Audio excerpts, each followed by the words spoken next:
Good morning, YouTube. This is your boy ATUM-RE coming back at you with another video, and just going to get right to it. This video is going to be unedited, no thumbnails, nothing. Just going to come from the heart, and you guys already probably know what we're going to talk about. We're going to talk about Wisconsin, what happened up there over the last few days. And we're just going to start from this top. We know about the guy getting shot 7 times in the back. We know about that. And I don't know the exact reason why the police were called. I hear several different things, and that's why I don't want to go too deep into that because, I don't like to speak on things that I don't know about 100%. But I'm going to say this again. I think I've said this a million times. And oh, by the way, they took down my George Floyd video because they don't like the truth. Stop resisting arrest. I'm going to say this one more time. Stop resisting arrest. Anytime you resist arrest, you're going to put yourself in one of these 4 categories. You're going to, make your charges worse tenfold, whatever you were getting arrested for. You'll either get a beat down, police will kick your ass. You're going to either get shot or mortally wounded, like this gentleman. He's now paralyzed. The only thing he had to do was just comply. And I'm not trying to justify what the police did. Okay, shooting a guy in the back 7 times is excessive. Okay, they could have slammed him. They could have used a taser. They could have found another method to subdue him quickly. But shooting him 7 times while you have his back turned, while you have a handful of his shirt, that's a red flag. That doesn't look good. But this could have all been prevented if Buddy would have just complied. I'm sorry. I know a lot of people will get mad about it, but I tell you the truth.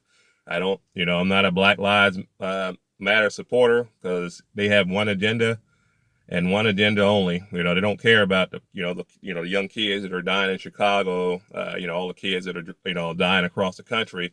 They have this one agenda, and that's to start a race war.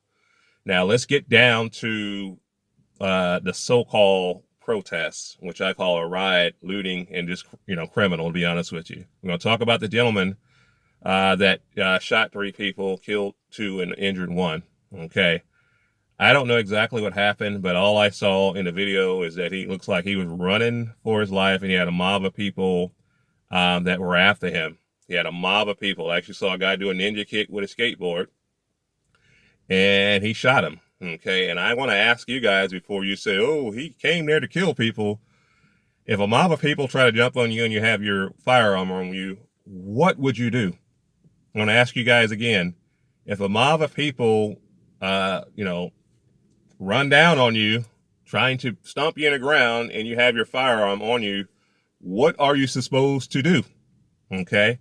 Now, let's get to his mother, which she should win not the Mother of the Year award. She dropped him off there. Why would you drop your 17-year-old child across state lines to be a vigilante? He's 17 years old. He should have been at home, probably playing his PS4 or watching the news, but he should not have been there in the first place.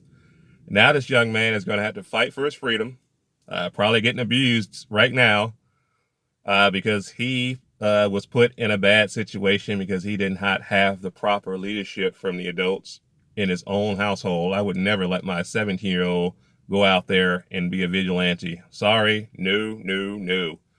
But it's a bad situation. He shouldn't have been there, and now he's woken up, and now he's in a bad place right now, unfortunately.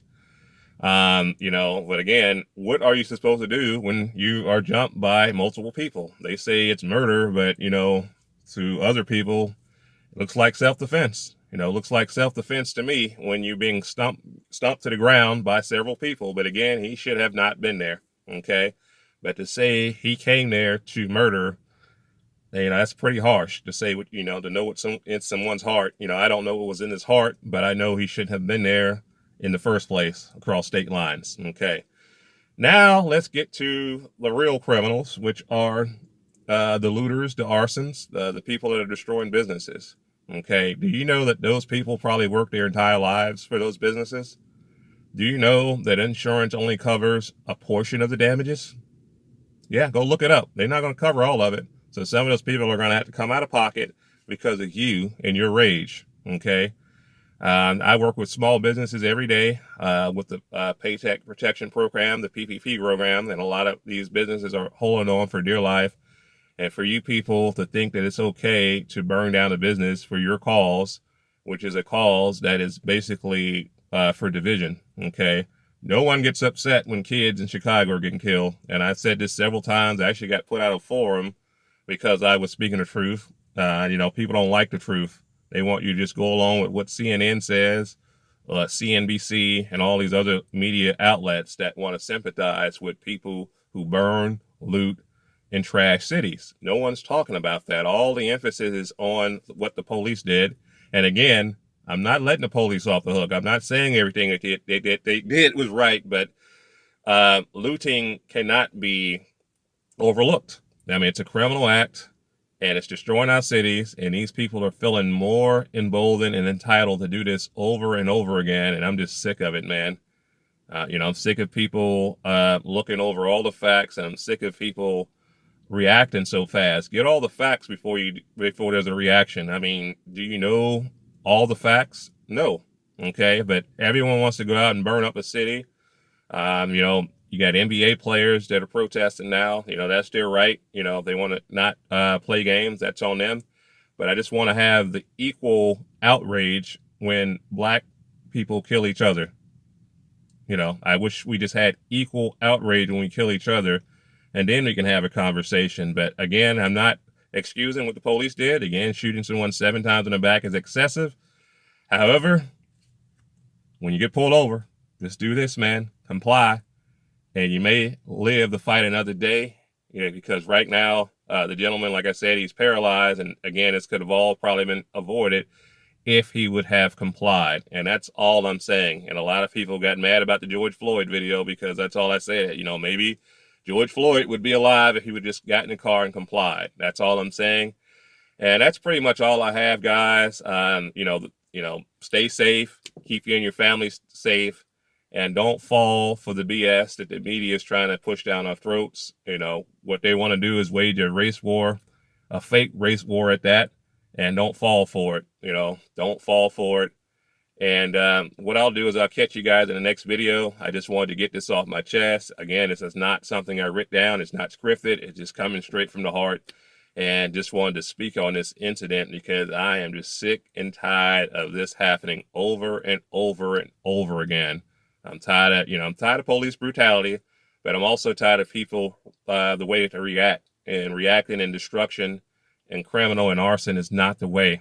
That's not going to solve any problem. But we'll see how this play out, and I'll catch you guys in the next video. Cheer you up. The Second Amendment shall not be infringed.